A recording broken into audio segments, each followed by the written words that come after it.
와우! 달슨의 라이브! 올 시즌 손흥민 선수의 슈팅을 너무 보기 어렵다. 골은 많이 넣고 있는데 이렇게 슈팅 보기는 어렵지? 이런 얘기를 하시는 분들이 많이 계십니다. 손흥민 선수가 뭐 달라졌나? 확실한 건 손흥민 선수가 올 시즌 슈팅을 때리는 모습이 많이 준 것 같아요. 우리가 손흥민 선수 하면 딱 떠오르는 게 호쾌한 슈팅, 양발 이런 거잖아요. 그 시그니처 같은 플레이가 양쪽 측면에 있다가 접고 들어가서 오른발이건 왼발이건 아주 그냥 가마차는 모습들, 멋지게 들어가는 모습들, 아니면 그렇게 적극적으로 때리는 모습들이 딱 손흥민 선수 하면 슈팅, 양발 이런 게 있는데 이번 시즌은 슈팅 자체가 좀 적은데? 이런 이야기를 많이 하시는 거죠. 실제 좀 그렇습니다. 지난 주말 같은 경우도 버니와의 경기였잖아요. 팀은 4대0으로 크게 이겼는데 손흥민 선수는 슈팅보다는 좀 도와주는 역할을 더 많이 한 것 같아요. 실제 버니와의 경기 때 손흥민 선수가 슈팅은 2번, 유효슈팅은 하나였고, 오히려 베일의 그 2골 다 도왔죠. 2개의 어시스트 포함을 해서 무려 키패스를 한 경기에서 7개나 했으니까 아니 이건 김덕배인데? 뭐 이러면서 도와주는 키패스라든지 막 결정적인 찬스를 만들어주는 플레이는 너무 좋은데 손흥민 선수 하면 때리는 건데? 만들어주는 선수라기보다는 약간 피니셔, 마무리를 짓는 선수인데? 왜 슈팅은 이렇게 보기 어렵지? 근데 버니 경기만 비단 그랬던 건 아닙니다. 손흥민 선수가 올 시즌 내내 슈팅을 그렇게 많이 만들어내고 있진 못해요. 프리미어리그 공식 기록을 좀 보면 손흥민 선수는 올 시즌 프리미어리그 25경기를 좀 소화했는데 47차례 슈팅을 시도했습니다. 이 중에 13골을 넣은 거니까 결정력은 어마어마하죠.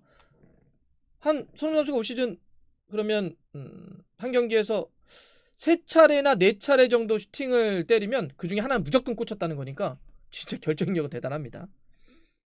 근데 슈팅만 놓고 봤을 때는 경기당 손흥민 선수가 1.88회예요.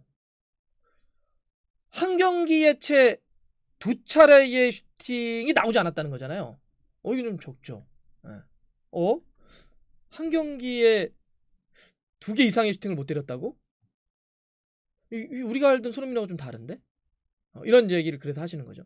실제 기록으로도 알 수 있는 게 그동안 우리가 손흥민 선수의 봐왔던 플레이하고는 좀 다른 모습이기도 해요. 손흥민 선수가 프리미어리그 개인 통산으로 따지면 185경기를 뛰면서 66골을 넣었고요. 37개의 어시스트를 기록을 했습니다. 이 과정에서 모두 손흥민 선수가 때렸던 슈팅이 395차례의 슈팅입니다. 이거를 경기당으로 따지면 2.14회예요. 앞에가 2죠. 근데 올 시즌은 어떻다고요? 1입니다. 이게 경기당 차이기 때문에 적은 차이가 아니에요. 확실히 우리가 그동안 봐왔던 손흥민과 올 시즌 손흥민 선수는 왜 슈팅이 안 나오지? 이렇게 생각이 들 만합니다. 대신에 어시스트는 굉장히 좀 많이 하고 있잖아요. 벌써 8개입니다. 지난 시즌 프리미어리그에서 10-10, 골도 10골 이상, 도움도 10개 이상. 지난 시즌 이제 10개 어시스트를 기록을 했는데 지금 남은 경기 수를 좀 감안하면 이걸 넘어설 수도 있을 것 같아요. 그러니까 도움은 진짜 많이 하는데 슈팅의 숫자는 좀 적어지다 보니까 많은 분들이 이거 역할이 달라진 것 같은데 손흥민 선수의 어떤 플레이 스타일이 아니면 좀 변한 건가? 이게 뭐지? 우리가 알던 손흥민하고 좀 다른데? 근데 결론도 말씀드리면 사람은 그렇게 쉽게 안 변합니다. 선수가 그렇게 갑자기 바뀔 수가 없어요. 이건 손흥민 선수가 바뀐 게 아니라 팀이 바뀐 겁니다. 더 정확하게 말씀드리면 전술이 달라진 거죠. 무리뉴 감독과 그 전임인 포체티노 감독의 전술이 달라진 겁니다. 팀이 달라지고 플레이하는 그 스타일이 달라지다 보니까 그 안에서 뛰는 선수의 역할, 선수의 어떤 플레이, 움직임, 그에 따른 어떤 스탯, 이거 어떤 변화가 생긴 거죠. 무리뉴 감독과 포체티노 감독은 사실 전술적으로 완전 대비돼요. 공격적이고 수비적이고. 그러니까 거기서 뛰는 공격수는 다른 스탯, 다른 모습을 보일 수밖에 없죠. 그러니 손흥민 선수가 올 시즌 슈팅을 아꼈다, 슈팅을 안 때렸다 라고 이야기하는 것은 제가 봐서는 정확한 진단은 아닌 것 같아요. 손흥민 선수는 슈팅을 못 때리고 있는 겁니다. 공격수가 어떤 공격수가 슈팅을 안 때리려고 하겠어요? 기회가 되면 때리려고 하겠죠. 때리고 싶어도 지금의 무리뉴 감독 축구 안에서 공격수가 적극적으로, 손흥민 선수가 더 적극적으로 슈팅을 만들어가는 데 있어서의 제한이 있습니다. 한계가 좀 있어요. 어려움이 있습니다. 그러니 지금이 어떤 이 손흥민 선수의 슈팅의 어떤 스탯을 막 그 분석하면서 결론을 손흥민 선수가 더 적극성을 가지고 슈팅을 때려야 한다. 더 욕심을 내야 된다. 주는 것보다는 마무리를 해라. 라고 주문하거나 이렇게 결론을 내버리면 이거는 그렇게 정확한 진단에 따른 어떤 분석 해법은 아니라고 좀 봅니다. 결국 이제 무리뉴 감독과 포체티노 감독이 전술적인 차이인데 제가 이렇게 한번 좀 비교해 드릴게요. 완전 다른 축구인데 포체티노 감독이 토트넘에서 한 시즌을 처음부터 마지막까지 다 소화했던 그 마지막이 언제냐? 2018-19 시즌입니다. 이때 토트넘은 경기당 슈팅을 몇 개를 때렸냐? 14.1회였습니다. 이걸 프리미어리그 순위로 따지면 프리미어리그 20개 팀들 중에 4위에 해당되는 경기당 슈팅. 많이 때렸다는 거예요, 슈팅을. 점유율 같은 경우도 56.7%로 전체 4위였습니다. 점유도 오래 하고, 그죠? 슈팅도 많이 때렸던 아주 공격적인 컬러를 갖고 있었다고 하는 게 포체티노 감독 시절의 토트넘이었죠. 그런데 올 시즌 무리뉴 감독의 토트넘은요, 이거와 놓고 보면 스탯이 완전 달라집니다. 경기당 슈팅 올 시즌 11.4회이고요. 순위는 경기당 슈팅 순위가 13위입니다.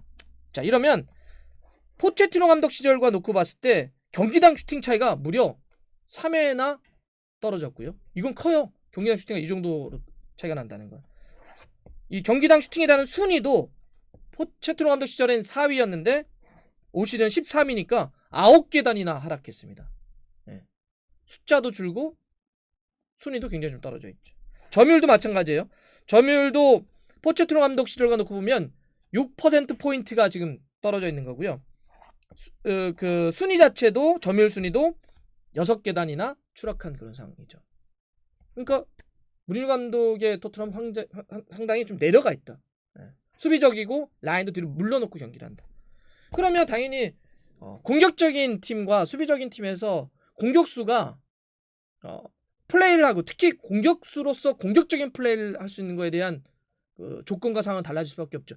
공격적인 팀에서 뛸 때는 당연히 공격적인 더 많은 역할과 플레이를 할 수 있겠지만 수비적인 팀에서는 물러나서 하다 보니까 자기가 공격수로서는 스탯이 줄어들 수밖에 없는 겁니다. 자, 실제 좀 더 우리가 직관적으로 볼 수 있는 손흥민 선수의 히트맵을 그렇게 포체티노 감독 시절과 현재의 무리뉴 감독 체제에서의 그 히트맵을 비교해 드릴게요. 먼저 포체티노 감독 그 마지막 시즌이었던 2018-19 시즌 네, 히트맵 손흥민 선수 겁니다. 한번 보여드릴게요. 어떻죠? 딱 보면 이 중앙 지역에서 상당히 일단 기본적으로 많이 뛰죠. 진짜 그야말로 전방 공격수로서의 느낌입니다. 그리고 좌우까지 상당히 많이 벌려놨는데 그러니까 높은 위치에서 좌우 중앙 가리지 않고 상당히 그야말로 공격수로서 움직임을 상당히 많이 가져갔다는 걸 알 수가 있어요. 반면에 무리뉴 감독 체제에서 올 시즌 손흥민 선수의 히트맵도 하나 보여드릴게요. 어떻죠? 일단 기본적으로 상대적으로 위치가 좀 낮은 데다가 왼쪽 측면에 상당히 제한적으로 손흥민 선수의 히트맵이 찍힌 걸 알 수가 있습니다. 네.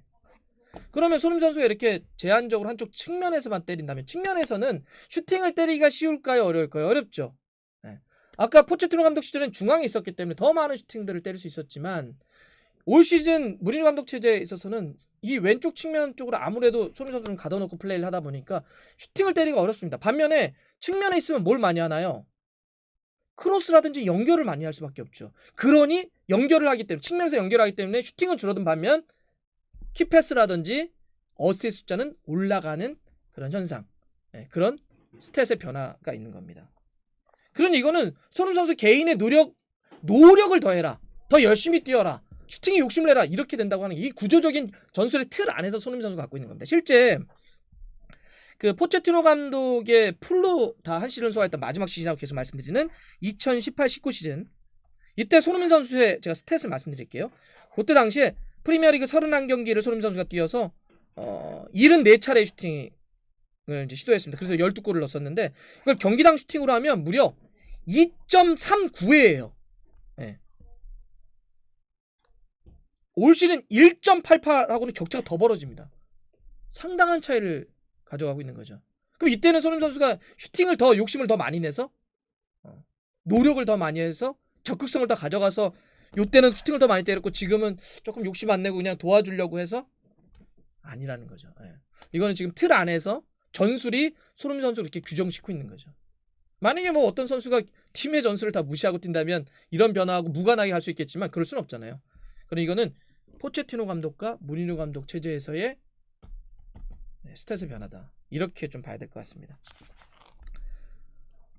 그래서 이거는 무리뉴 감독이 어떤 전술적인 변화를 가져간다든지 손흥민 선수에게 주어지는 롤을 달리 주지 않는 이상은 저는 이 스탯에 급격한 변화는 일어나지 않을 거라 봐요. 여기서의 약간의 이렇게 변동 정도가 있겠지. 갑자기 뭐 포체티노 감독 시절처럼 굉장히 많은 슈팅을 때린다든지 이러지는 않을 겁니다. 이 안에서 결정력을 극도로 높이는 방법을 손흥민 선수를 찾을 거예요. 슈팅을 그렇게 많이 때리지 않더라도 왔을 때 완벽하게 좀 마무리하는 능력. 또 사실 이거를 위해서라도 뭐가 중요했냐면, 근데 이런 게 이제 손케가 그렇게 완벽한 기회를 컴비네이션으로 만들어서 초반에 좀 재미를 봤는데 이게 상대에게 좀 읽히다 보니까 슈팅도 기회가 많이 없는데 상대 밀집 방어에 좀 걸리다 보니까 최근에 그래서 골이 더 없는 겁니다. 슈팅도 기본적으로 이 전술에서 많이 못 때리는데 상대에게 읽히니까. 예. 그런 상태에서는 누군가 분산시켜주는 게 필요했는데 그런 의미로 놓고 보자면 최근에 베일이 올라오는 건 전술적으로 매우 의미 있고 손흥민 선수가 이런 환경 속에서 그래서 슈팅을 더 추가할 수 있는 좋은 호재로 작용할 공산이 높아요. 예. 그래서 베일이 올라오는 게 그런 의미가 있는 거고 상대를 벌려줄 수 있다고 한다면 손흥민 선수가 지금 이런 조건 속에서 더 때려 넣어서 슈팅을 더 만들고 그러면서 골수를 높일 수 있는 방향으로 갈 수 있을 겁니다. 자, 이런 것 때문에 제가 아까 말씀드릴 때 손흥민 선수에게 슈팅을 더 많이 때려라, 적극성을 가져라, 욕심을 내야 된다 이렇게 주문하는 건 조금은 적절하지 않을 수 있다. 이 안에서 얼마큼 효과적으로 가져갔느냐 이거는 포체티노 감독과 무리뉴 감독의 전술적인 차이고 그 안에서 뛰는 선수의 그 차이일 뿐이다 이렇게 말씀드리는 겁니다. 자, 여기서 해법을 찾겠죠? 손흥민 선수는 어려울 수도 있겠나. 어쨌든 뭐 올 시즌까지는 최소한 여 안에서 해법을 찾아야 됩니다. 또 계속 경기 이어질 텐데 손흥민 선수가 잘해줬으면 좋겠습니다. 기대하면서 또 응원하겠습니다.